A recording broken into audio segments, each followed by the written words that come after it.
l'AES à soutenir leurs dirigeants suite aux dernières menaces proférées contre eux par les ennemis de la Confédération des États de l'AES, suivant le coordonnateur de la synergie des organisations de la société civile. Cette fête qui s'est déroulée dans un contexte particulier,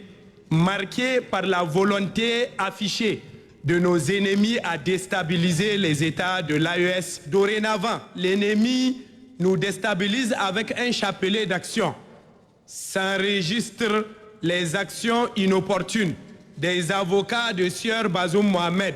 qui ont proféré une menace ouverte à l'endroit du peuple nigérois, mais aussi à l'endroit de nos autorités légales et légitimes du CNSP. Au-delà de cela,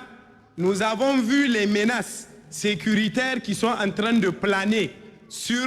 nos leaders de l'AES, à savoir le camarade général Abdraman Chani, le camarade Ibrahim Traoré et le camarade Assimi Goïta, parce que dans le même contexte, le camarade Abdraman Chani a fait preuve de perspicacité en fermant la vanne de notre pétrole pour défendre l'intérêt de notre pays. Au même moment,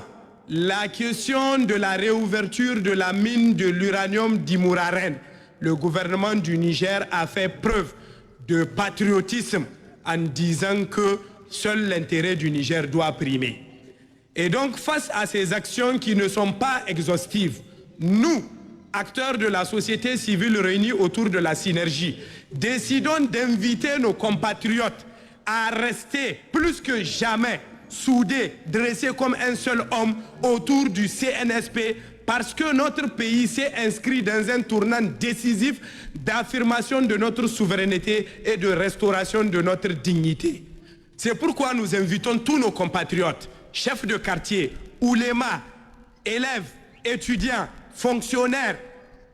tous les compatriotes de l'AES à se lever pour protéger nos dirigeants et faire en sorte que l'objectif final visé par la révolution de l'AES, qui vise d'abord à créer un espace économiquement vivable, économiquement viable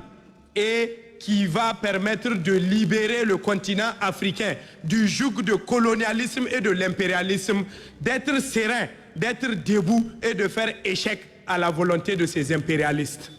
Aux oulémas, nous les invitons, et aux citoyens lambda, d'intensifier les prières. Conformément à l'ordonnance numéro 2023-13 du 11 octobre 2023 portant création du Fonds de solidarité, le FSSP est géré par un comité de